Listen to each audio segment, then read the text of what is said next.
A'udzu billahi minasyaitonir rajim. Bismillahirrahmanirrahim. Alhamdulillahirabbil alamin. Assalatu wassalamu ala asyrafil anbiya'i wal mursalin wa ala alihi wa ashabihi ajma'in. Amma ba'du. Assalamualaikum warahmatullahi taala wabarakatuh. Alhamdulillah, hari ini kita dapat menyambung lagi pembelajaran kita dalam subjek Pendidikan Islam tingkatan 2. Murid-murid semua sihat? Diharap kita semua sentiasa berada di bawah naungan kasih sayang Allah dan bersama-sama kita para malaikat yang sentiasa mendoakan kita.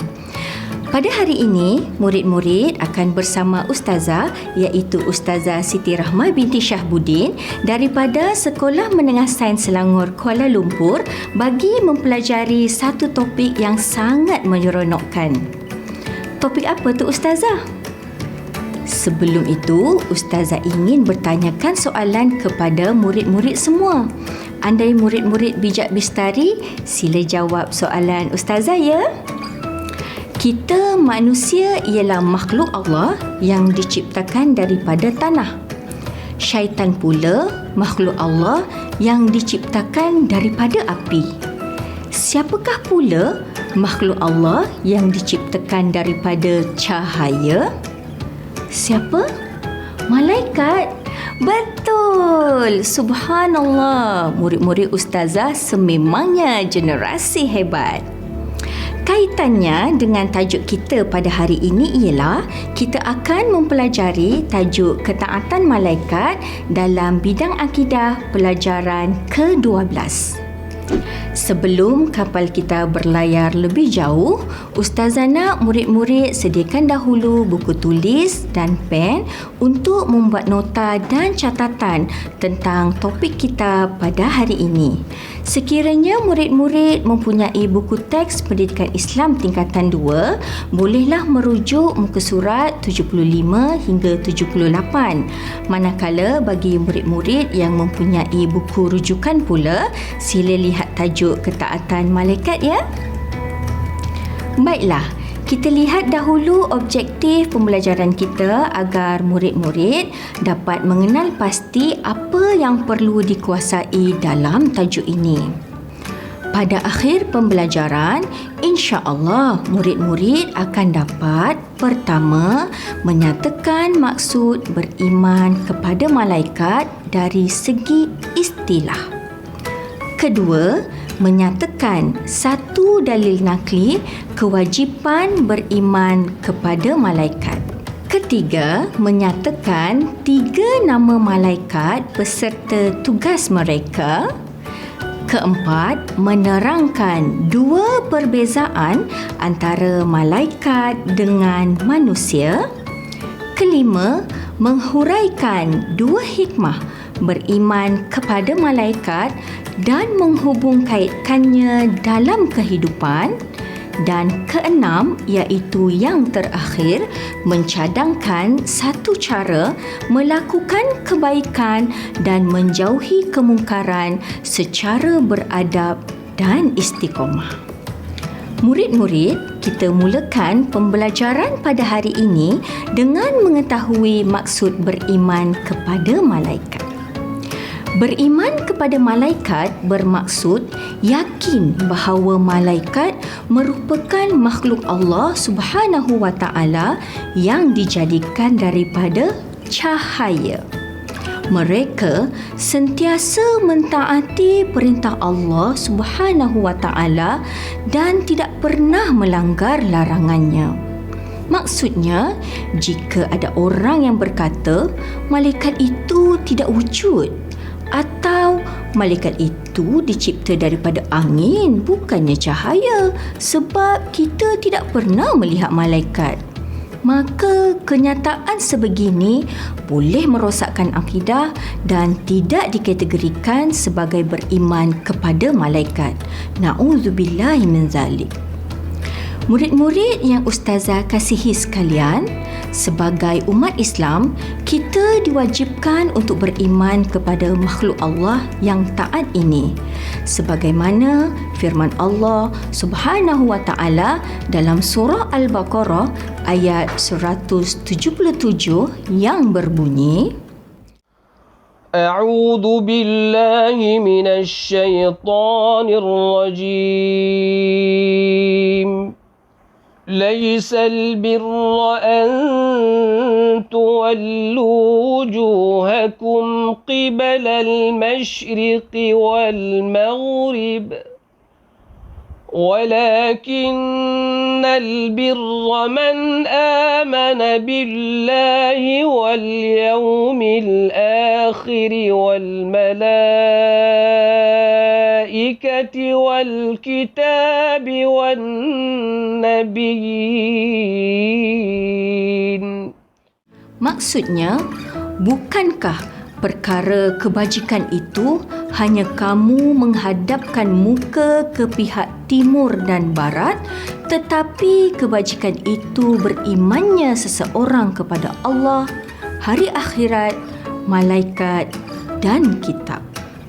Ayat Al-Quran ini dikuatkan lagi dengan sabda Rasulullah sallallahu alaihi wasallam yang diriwayatkan oleh Umar bin Al-Khattab radhiyallahu anhu ketika baginda ditanya oleh malaikat Jibril alaihi salam tentang iman. Tu'mina billahi wa malaikatihi wa kutubihi wa rusulihi wal yaumil akhiri wa tu'mina bil qadri khairihi wa syarrihi. Hadis yang diriwayatkan oleh Imam Muslim ini bermaksud, hendaklah kamu beriman kepada Allah, malaikat, kitab, para rasul dan hari akhirat, dan beriman dengan ketentuan Allah yang baik dan yang buruk. Daripada dua dalil nakli tadi, jelaslah kepada kita bahawa antara salah satu rukun iman ialah beriman kepada malaikat. Bagi sesiapa yang tidak mempercayai kewujudan malaikat atau tidak mempercayai tugas malaikat yang dinyatakan dalam Al-Quran dan hadis, maka rosak akidahnya dan terbatal imannya. Jelas ya murid-murid tentang bagaimana ayat 177 surah Al-Baqarah dan hadis yang diriwayatkan oleh Imam Muslim tadi menjadi dalil bahawa beriman kepada malaikat adalah wajib bagi setiap umat Islam. Baiklah, kita teruskan lagi dengan subtopik nama dan tugas malaikat. Murid-murid, bilangan malaikat sebenarnya tersangatlah banyak. Hanya Allah yang mengetahuinya.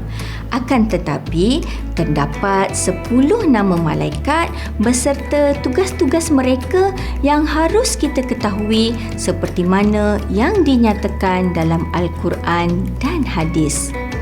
Bak kata pepatah, tak kenal maka tak cinta. Jika tak cinta, bagaimana ingin beriman? Jadi, mari kita bertaaruf dengan 10 malaikat ini. Malaikat pertama bernama Malaikat Jibril. Tugasnya ialah menyampaikan wahyu kepada para rasul.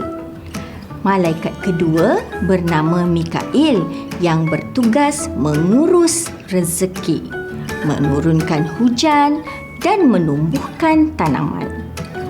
Malaikat ketiga bernama Israfil yang akan meniup sangkakala apabila tibanya hari kiamat kelak.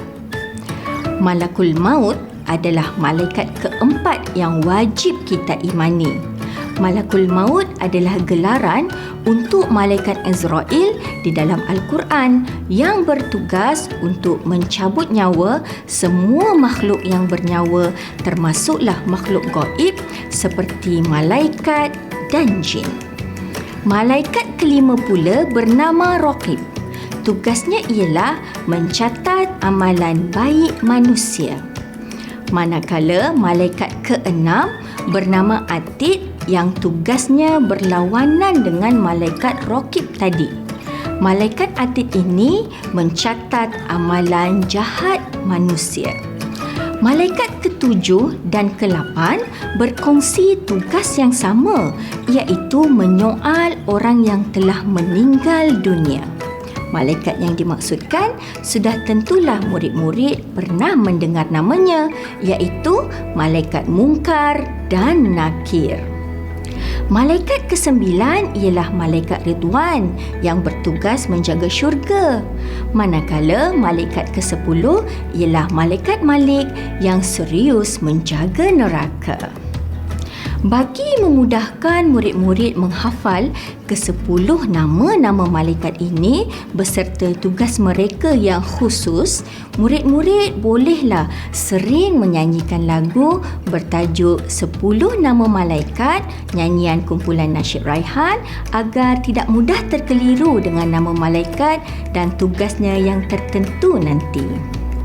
Murid-murid, selain daripada 10 tugas khusus malaikat yang Ustazah telah sebutkan tadi, terdapat tugasan lain malaikat yang dinyatakan di dalam Al-Quran dan hadis, iaitu pertama, menanggung arash. Kedua, mendoakan kesejahteraan dan keampunan kepada orang Islam yang taat. Ketiga, bertasbih kepada Allah. Keempat, menghamparkan sayap kepada orang yang menuntut ilmu.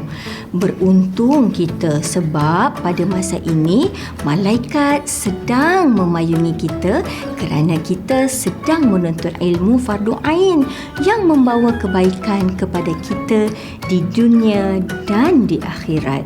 InsyaAllah. Amin.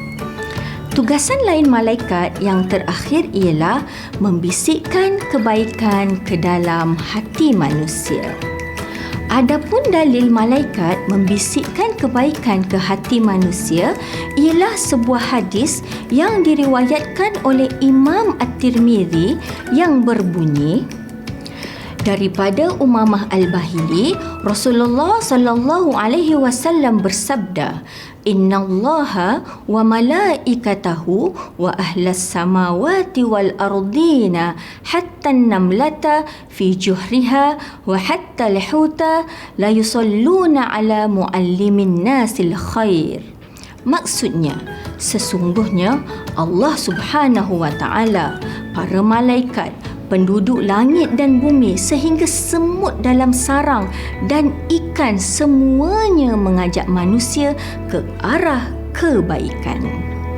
Ustazah nak tanya sedikit, pernah tak murid-murid rasa nak menolong seorang tua yang sudah tidak kuat berjalan untuk bergerak atau melintas jalan?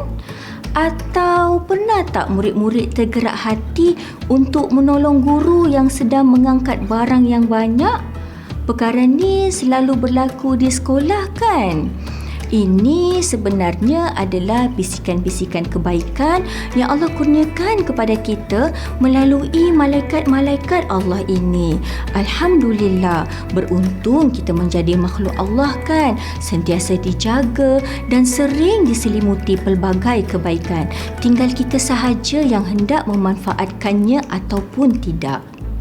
Ustazah rasa tidak sah jika Ustazah tidak beri soalan kuis sebelum kita pergi kepada subtopik seterusnya.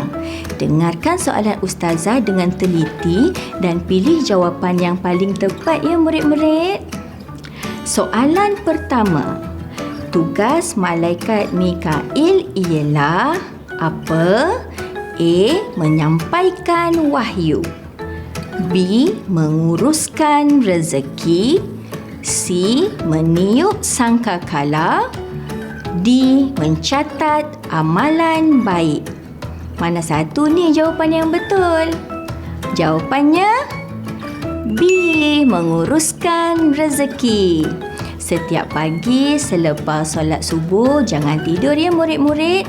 Nanti melepas rezeki yang diserahkan oleh malaikat Mikail.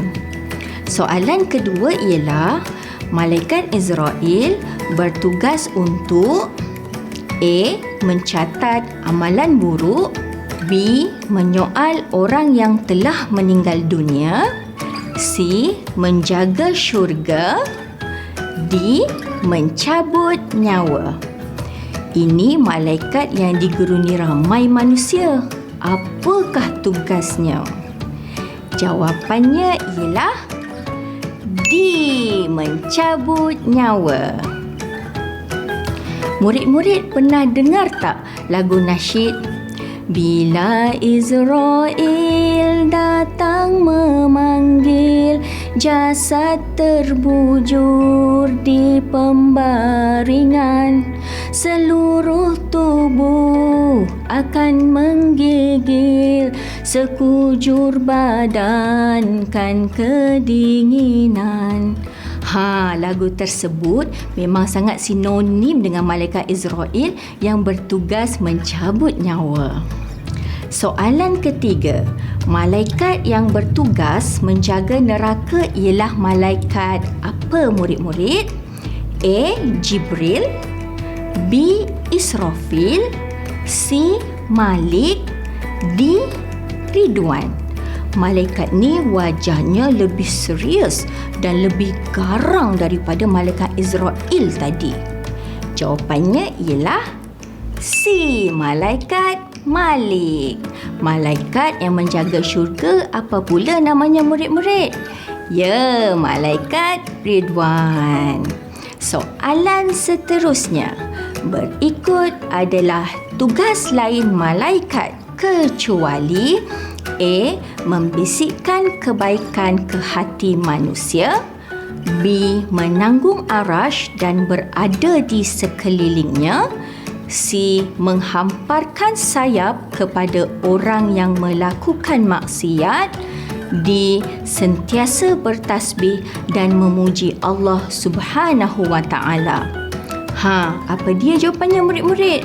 Sudah tentulah jawapannya C. Menghamparkan sayap kepada orang yang melakukan maksiat. Ini bukan tugas malaikat kerana malaikat hanya menghamparkan sayap kepada orang yang menuntut ilmu sahaja. Tahniah dan syabas Ustazah ucapkan kepada murid-murid yang berjaya menjawab semua soalan tadi dengan baik sekali. Baiklah murid-murid, seterusnya kita lihat pula perbezaan antara malaikat dengan manusia. Perbezaan antara malaikat dengan manusia ini boleh dikategorikan kepada 3 aspek, iaitu aspek fizikal, aspek sifat dan aspek tanggungjawab. Dari aspek fizikal, perbezaan pertama ialah malaikat dicipta daripada cahaya, manakala manusia dicipta daripada tanah dan air mani. Manusia pertama benar-benar dicipta daripada tanah, iaitu Nabi Adam alaihi salam. Manakala kesemua manusia yang lain diciptakan Allah melalui persenyawaan antara ovum dan sperma yang terdapat pada air mani. Penciptaan daripada cahaya ini menyebabkan malaikat boleh bergerak lebih laju daripada bunyi. Jadi, tidak kira di mana pun kita berada, malaikat cepat saja sampai kepada kita. Contohnya malaikat Raqib, malaikat Atid dan malakul maut. Oleh itu, sentiasalah kita mengisi masa kita dengan ibadah-ibadah dan amalan soleh agar malaikat memenuhkan rekod kehidupan kita dengan perkara-perkara kebaikan. Perbezaan fizikal yang kedua pula ialah malaikat tidak berjantina, manakala manusia ada yang berjantina lelaki dan ada juga yang berjantina perempuan. Manakala perbezaan ketiga ialah malaikat memiliki sayap, manakala manusia tidak mempunyai sayap. Ciri fizikal malaikat yang bersayap ini adalah diambil daripada hadis Rasulullah sallallahu alaihi wasallam yang diriwayatkan oleh Muttafaq alaih yang berbunyi, Annan Nabiyya sallallahu alaihi wasallam ra'a Jibrila lahu 600 janah. Maksudnya, sesungguhnya Nabi SAW melihat Jibril ada 600 sayap. Masya Allah, hebat sungguh penciptaan malaikat ini ya murid-murid. Makhluk yang dicipta daripada cahaya, bersayap besar dan tidak mempunyai jantina. Ini baru ciptaan Allah. Kalau ciptaannya pun hebat, maka pencipta makhluk-makhluk ini mesti lagi hebat dan maha berkuasa. Murid-murid, perbezaan antara malaikat dengan manusia juga boleh dilihat dari aspek sifat. Dari aspek sifat ini, perbezaan pertama antara malaikat dengan manusia ialah malaikat tidak mempunyai nafsu atau keinginan terhadap sesuatu seperti hendak beli baju baru, hendak berseronok dan lain-lain keinginan. Malaikat tiada perasaan sebegitu. Berlainan dengan manusia, manusia mempunyai hawa nafsu seperti hendak berkahwin, mempunyai hobi, ingin mempunyai tempat tinggal yang besar dan selesa serta lain-lain keinginan lagi. Perbezaan kedua dari aspek sifat ini ialah malaikat tidak makan dan minum, manakala manusia memerlukan makan dan minum. Jika malaikat tidak makan dan minum, perkara itu tidak memudaratkan mereka kerana mereka tidak memerlukannya. Berlainan halnya dengan sifat manusia. Jika kita tidak makan dan minum, maka tubuh badan kita akan mendapat kemudaratan. Tetapi janganlah makan dan minum secara berlebihan ya murid-murid, sebab perkara yang dilakukan secara berlebihan dan melampaui batas ini pasti akan memberi kesan negatif kepada kita. Kalau kita makan dan minum dengan banyaknya tanpa kawalan, sudah tentu badan akan mengalami obesiti dan mendapat penyakit-penyakit yang berbahaya. Na'udzubillahi min zalik. Perbezaan sifat yang seterusnya antara malaikat dengan manusia ialah malaikat tidak akan mati sehingga hari kiamat tiba, manakala manusia pasti akan mati jika ajalnya telah tiba.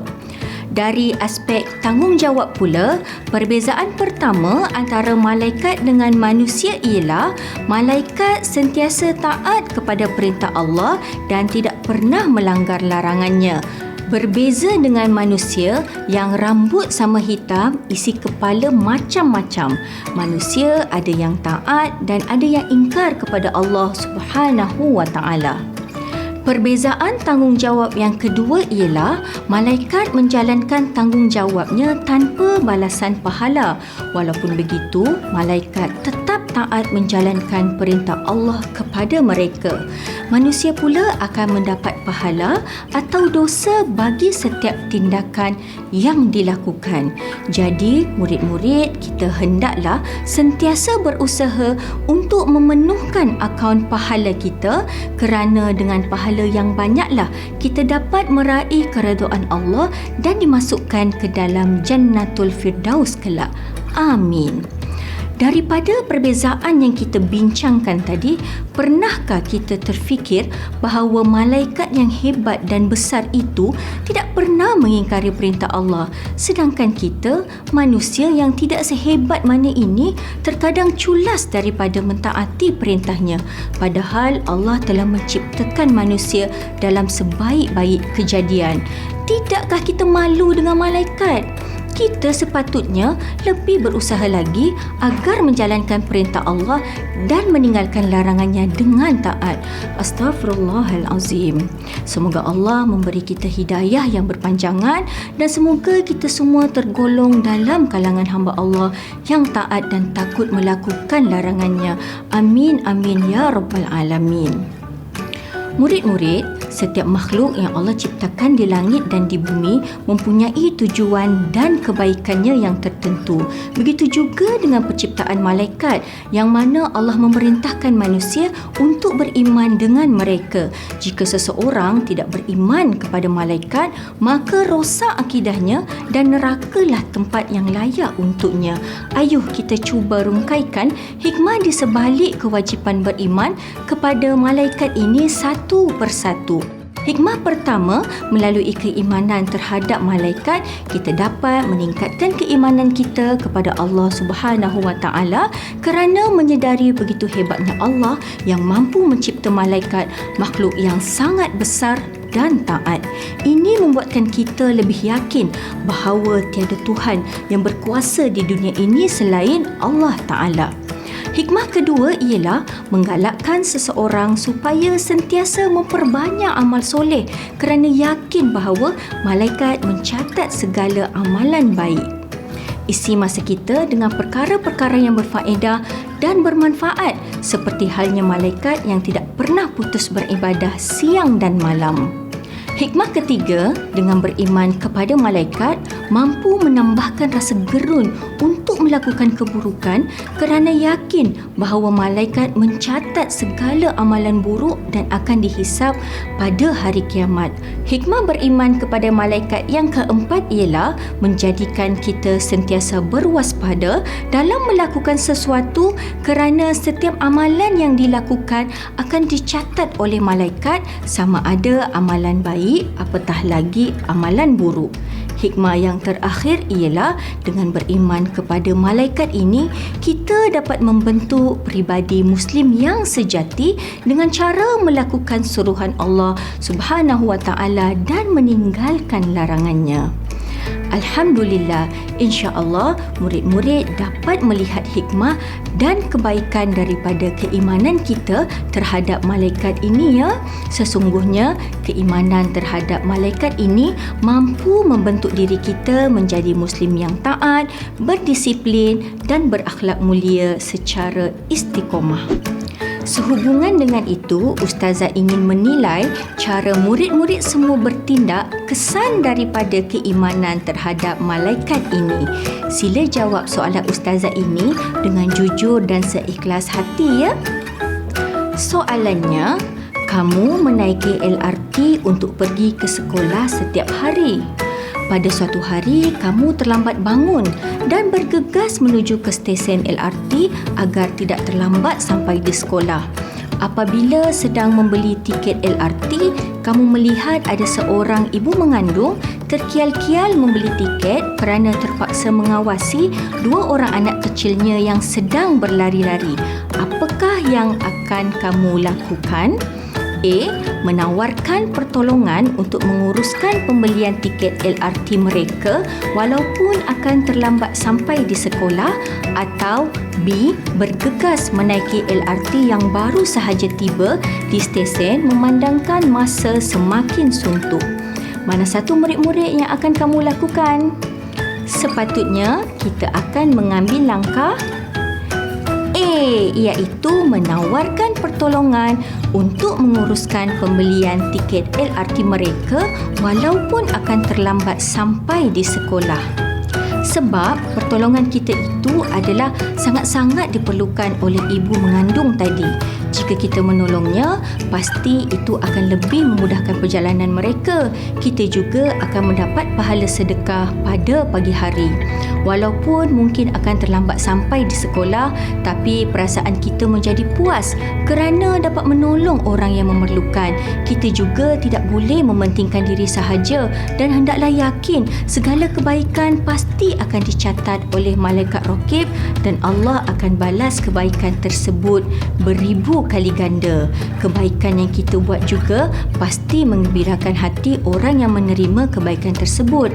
Ini adalah selaras dengan penerapan nilai sivik kegembiraan yang perlu ada dalam diri. Lain kali jangan lewat bangun tau. Baiklah murid-murid, pelayaran kapal ketaatan malaikat kita telah sampai ke pelabuhan. Ustazah mengharapkan murid-murid dapat menguasai topik ini dan seterusnya mengamalkannya dalam kehidupan secara beradab dan istiqomah. Kalau ada sumur di ladang, boleh Ustazah menumpang mandi. Kalau ada yang sudi memandang, boleh Ustazah bersiaran lagi. Sehingga berjumpa lagi pada kelas yang akan datang. Ilal liqa wa ma'assalamah. Wabillahi taufiq wal hidayah. Wassalamualaikum warahmatullahi wabarakatuh.